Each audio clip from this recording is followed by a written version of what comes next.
Juliana Lopes, quero te ouvir sobre a expectativa do Palácio do Planalto, minha querida, porque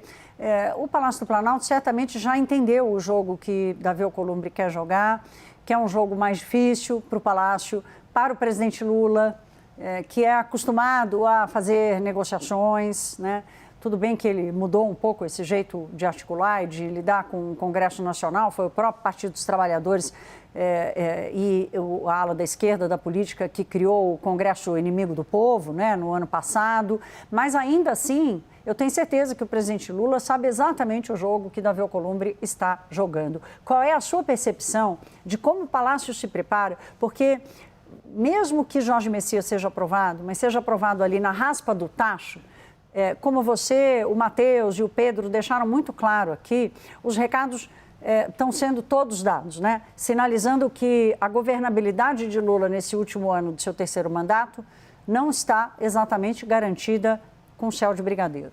Exatamente, né? Ainda que essa aproximação tenha sido refeita, vamos colocar assim, né, com os presidentes da Câmara e do Senado, eles tiveram ali rusgas no ano passado, o Executivo e a cúpula do Legislativo, depois uma reaproximação, mostra muito sobre as dificuldades que o governo, na verdade, tem desde o início, né, dessa gestão desse mandato do presidente Lula em relação a essa articulação que está sendo feita no Congresso Nacional. Para além dessa relação, Thaís, entre o próprio presidente, os presidentes da Câmara e do Senado, tem toda uma questão envolvida no ano que é muito diferente, né, dos anteriores. E aí vou puxar aqui a fala de Randolfo Rodrigues agora há pouco, de como o ano eleitoral contamina todos os debates que estão sendo feitos ali dentro do Congresso Nacional. Isso a gente vai acompanhar agora nessa votação da indicação de Jorge Messias. Tem esse desejo da oposição de fazer uma sinalização eleitoral, de mandar recados para o Senado,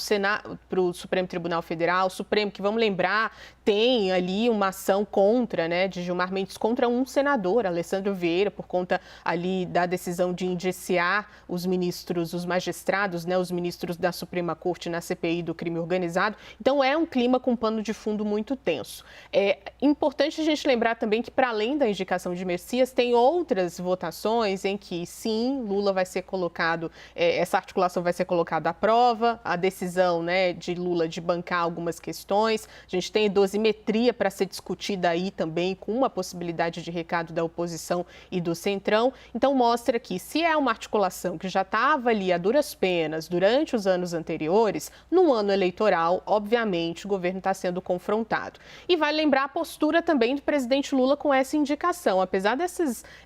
colocações agora de Davi Alcolumbre, de que foi um processo pitoresco, foi exatamente essa palavra que ele acabou de usar, o processo de indicação de Jorge Messias, a gente lembra que recentemente o presidente Lula disse ali aos seus aliados que não iria recuar desse nome, que seria Jorge Messias, ainda que os cálculos que estavam sendo feitos pela liderança do governo mostrassem risco dessa indicação não ser aprovada, e seria a primeira em décadas, né? Seria a primeira da história aqui do Brasil de indicações não aprovadas para o Supremo Tribunal Federal, mas ele decidiu comprar essa briga com algumas ferramentas.